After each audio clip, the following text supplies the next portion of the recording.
All right, we should be live and direct. Give me a minute. Let me check the phone to make sure that everything is streaming okay. I know some of you might think I'm super paranoid with this, man, but I gotta check it every day, man. I gotta check it just to make sure things are like it's supposed to be. I hate making content and that I find out something went live like it was supposed to be. All right. Okay, so everything looks like it's good. Let's see. Checking the bandwidth and stuff. All right, so it looks like turn this volume down. I can monitor things here.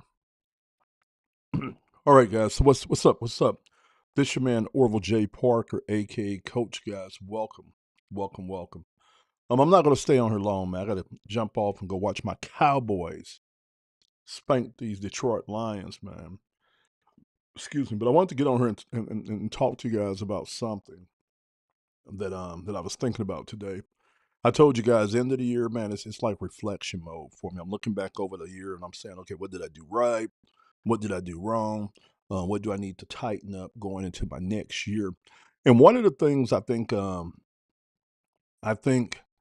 that I have room for improvement on, okay, is in taking action, and not just action, but focus action, the right action, okay, not just being a busybody out here, but really making sure that when I create a plan, that I'm sticking to the plan and I'm taking the needed action.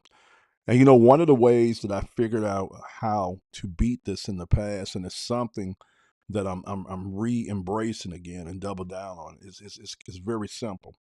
Is that make a list every day of things that are important to you that you need to get accomplished that particular day. That's why you put that on the list, right?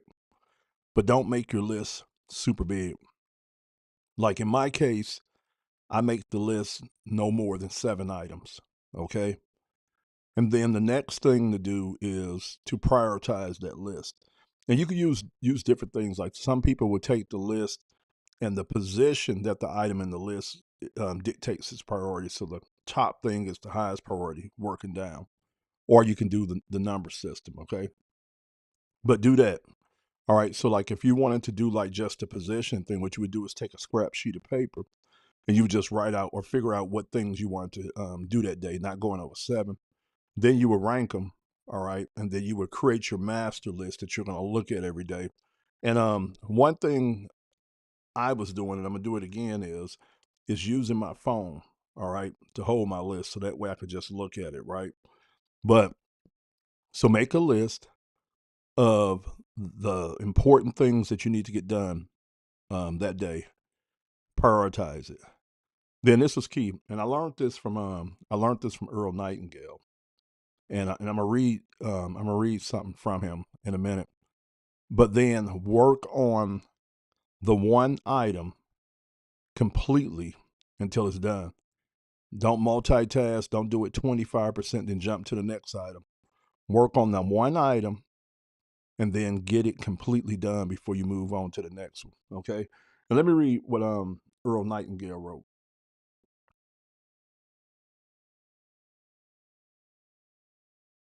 Okay, give me a minute.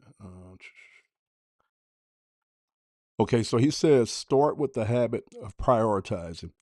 Each evening, write a very short list. That's what we've been talking about. And the most important things you must do the next day. He says number them in order of importance. We talked about positioning, right? And then he says take the number one item and work on it until it's finished before moving on. That single practice turns confusion into progress and defeats the urge to drift. Okay.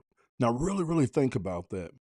A lot of times we don't take action for a few reasons. One is that we don't want to deal with the hard thing. Okay, so we try to procrastinate. Okay, the second thing is the lack of discipline. And the lack of discipline can either mean follow through, doing the thing, or it can mean staying focused, right? Remember, I said focus.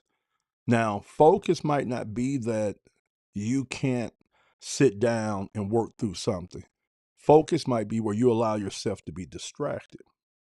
You know, the other day my son was talking to me about he's trying to get back into reading. And he was saying that one of the strategies he did was he shut his phone off, like, right?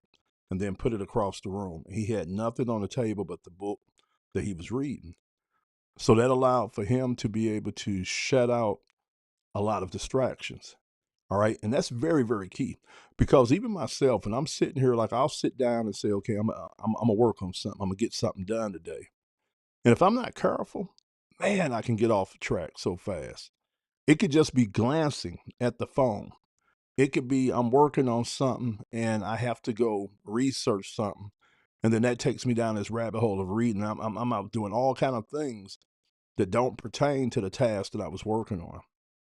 So developing that singular focus inside your day. And that was key. That was key what he said about not moving to the second item until you get done with the first one. Because guess what that's going to do? It's going to make you focus to get things done. Because if you don't, and let's say you play around with that top item and you take all day getting that done, guess what's going to happen to your other 3, 4, 5, 6 items that you have on your list? You're not going to get them done. So your productivity level is going to be like this, right? Because you spent so much time expending unfocused energy on that first task. And really think about this, guy, because I was thinking about myself. This is a game changer. This is a game changer. Because imagine what your life would look like if you literally sat down and you said, okay, self, what are the things that I need to get done today? And the things that will really move the needle in 1, 2, 3 areas of my life. So remember we talked about priority, all right? Not just a lot of busy work, but things that will have a huge impact on you, okay? Then you make that list of 7. You prioritize. Then when you sit down and you focus in, you're going to focus in on that first item and you're going to work on it. You're going to take action. You're going to get it done before you move to the second one. Okay. Now, if you're trying to be productive, right, and you're trying to work inside them timelines, that means that you're not going to have a lot of time to play around and be distracted if you want to get everything done on your list. Okay. Very, very brilliant. Okay. So decide on what you need to do that day. Don't make your list over 7. All right. Prioritize it, then create your list. Then sit down and understand that you're going to have to focus in. You're going to have to shut out all distractions and you're going to have to take action on that first item. And you're going to have to work on that item until you complete it. Then you move to the next one. Okay. And if you want to get your list completed that day, you're going to have to be focused. You're going to have to be efficient and you're going to have to be disciplined. Okay. So hopefully you guys got something from that. Now, that's not me preaching to you guys. I want you guys to understand because I'm sitting down as we speak right now, working on looking at things that I did or didn't do in my life in 2025. And this was one of those areas I could have been way more effective, impactful, and productive if I would have just eliminated those doggone distractions. So this is my strategy and my framework that I'm gonna be using, and I'm gonna let you guys know how to do. And if you guys got any comments, any feedback, or if you just want to give me a ideal of what you do to take action or what your framework is, just leave it in the comments. All right, and I'll catch you guys on the next video. God bless.